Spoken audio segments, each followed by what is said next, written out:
What's going on there, guys? Welcome to the video from Dracon, and today we're going to be going over World of Warcraft.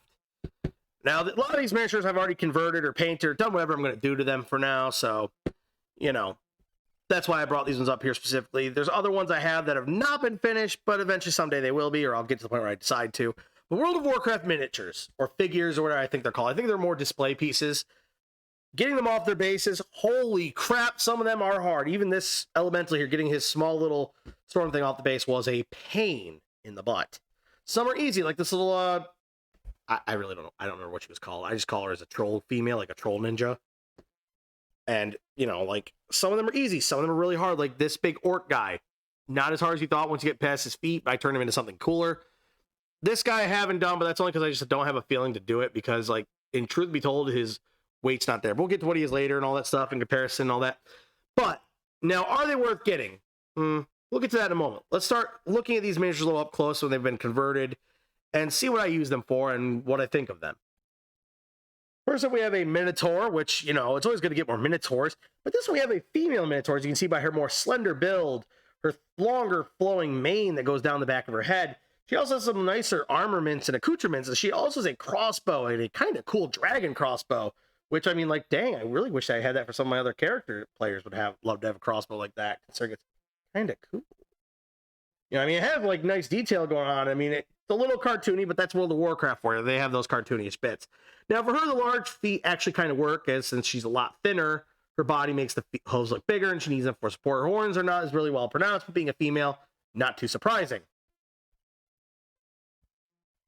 Now, granted, too, she's just like a crossbow character, which is also useful because you don't have many minotaurs that come with bows or crossbows. So it's kind of cool that she comes in with her own like weapon to shoot your opponents at a distance while the other minotaurs hold you off. So, you know, it gives you a little bit of a range. While speaking of minotaurs, here we go with another minotaur, another big bulky boy with his big chunk feet, which, yes, he has the giant chunk, sort of honestly platform feet. I like to say this one is my platform minotaur because he has those big platform shoe looking feet. But, you know, he's a big black bull with his armor, and he's ready to grapple you and rip you apart or just gore you on his horns. And, you know, a little bit cartoony looking there, obviously. I mean, the face design, his nose ring, all that makes him look a little cartoony. But he's a Minotaur. What do you expect? I mean, you could make him be like, you know, obviously I don't think he'd be a city Minotaur. He's way too aggressive looking for that. You could probably just have him be like an evil Minotaur that's causing trouble on the road. He challenges big adventurers to fights and then kills them for the name of Baphomet. Like that, but I mean, like, you know, he works enough that with a little bit of work, like a little bit of paint, I turned him into something enough different that I think he would work fine on the board. Did rebase him, and man, those feet were hard to cut through. A lot of cutting. I was tempted to use my hot cutter, but then I'm like, man, I have to then get that plastic off there in the end, and man, that's a lot of work. But in the end, I finally got him off there, and you know what, worth it. Got a nice big brawny Minotaur. Could be like a higher ranking boy since he's got these big armor plates, more authoritative. Really cool. Moving on. Next up, we have my favorite of the Minotaurs. This is kind of like my Minotaur champion because he's got that big axe, he's got the giant skull shield, all that detail. This is one of the minis of the set when I bought him. I had to get my hands on. He looks so cool, and I had plans to cut him off, put him on a base, and man, does he look cool. I like his big shoulder plates. He has armor, the dark black armor with this big axe. He's cutting apart his foes with a shield that maybe even it shoots fire out of the eyes or the mouth to burn his foes and cook them for him so that he eats them. The big dominating horns. This is a Minotaur. Now, yes, he does suffer from giant chunky hands, but since he's a giant chunk boy himself, it works. Now, the humanoids, that's different. Many of the humans, unfortunately, have the downside of having big gloved hands and big chunky feet. I don't know if it's like that's Warcraft's way of making it so they sit on the base with a lot of connection, or if they just, that's their style. I don't know. I haven't played Warcraft in many, many years. But man, I like this Minotaur, and he would make a cool Minotaur to throw out as like the leader of a band, or like a champion of Baphomet that he throws out and goes like, "Kill him, my boy."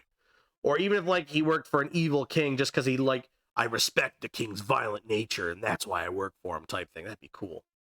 Moving on though to another creature while we talk. There's the Scarecrow, my deadly razor-clawed Scarecrow monster. I like to use him as a golem, but I make him like a patchwork golem or something like that, you know, or a scarecrow. Just like a giant scarecrow would be pretty easy.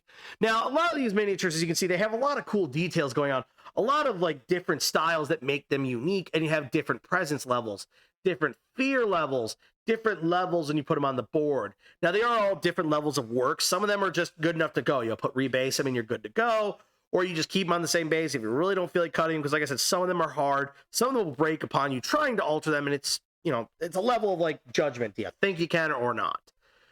Now, World of Warcraft, we know, is going through a decline right now, and their miniatures, they were originally very cheap and easy to get your hands on if you wanted them to convert, but nowadays I think people are starting to realize what you can use them for D&D and stuff, and the uniqueness they throw at it. So now they're starting to make them a little bit pricier, which I'm not a big fan of, but hey, what are you going to do? They're going to do that because, you know, they all see the chance for money.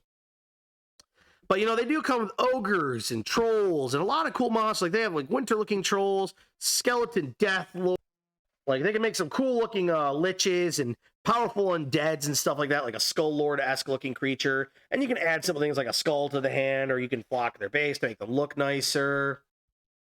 Or you take one creature and turn it into a completely different race, like, say, now a Death Titan, since they are gray-skinned, large-class Titans that wield death to kill their foes. They worship death, and since they are a dying breed, it's not surprising they only get to large size, maybe making them a little more finely adorned. Now, there's more also things too, like you get a lot of interesting styles like transformational things and unique races. Heck, you can even convert them to a whole different like kind of style.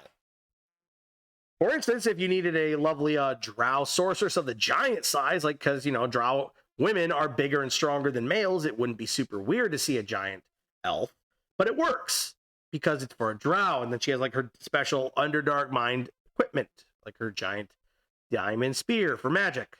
Or, you know, you can also do other creatures such as dinosaurs, which they do have some of those as well, like these scythe claw looking creatures, you know, very aggressive and nasty looking, but, you know, slightly cartoony with the purple, so it makes them a little different. Or you hit your players with a new type of elemental, something different that they have never seen before, like, oh, it's a fire elemental, hit it with water, or earth elemental, hit it with, you know, like grass to break apart its body. If it's like water, I'll hit it with electricity.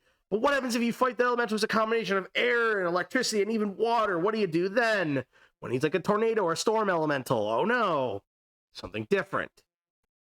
Or what if you need that giant Yuan-Ti abomination-esque leader type monster to be that big beast that really throws the Yuan-Ti a great advantage, and he throws that curveball to the players going, man, he's a big guy. How are we going to beat him with that big trident as he spears us and takes us out? Or you get those orcs that are really big and full armored, where you sit there and go, man, this orc must be strong if he's fully armored, and leads his horde against us with his terrifying shoulder spikes and deadly spike spear weapon. Man, this orc is going to mess up our day. Or you go for that uniqueness of throwing in, say, like a goblin mech rider, where it has a giant mech that looks like it's going to wreck your day and destroy your party and TPK your players. You know, that's the great thing about the Warcraft minis. They do offer a lot of unique stuff. And they're not all completely bad for almost any war game or any tabletop you want to throw them into. It's just a nice surprise, something different. I mean, this thing comes to my players, they might be going, oh crap, this thing's going to rip, slice, and just crush us to bits, or flame us to death. Who knows? I mean, it's allowed to have a lot of unique stuff because it's not a normal looking creature. Like a goblin mech rider, how unusual would that be? You know, it's different. It's unique. That level of differency. Or maybe you just want something a little more standard looking. Like maybe that troll with his big tusks, and maybe even wearing a beast skin with having like a strange adornment on his back while carrying on a hatchet to chop your players into bits and eat you all up. And yes, with that nice thin body style, like the actual stories of trolls are supposed to be, since trolls are actually skinny, not fat, as the actual, like a lot of other things like to throw them as.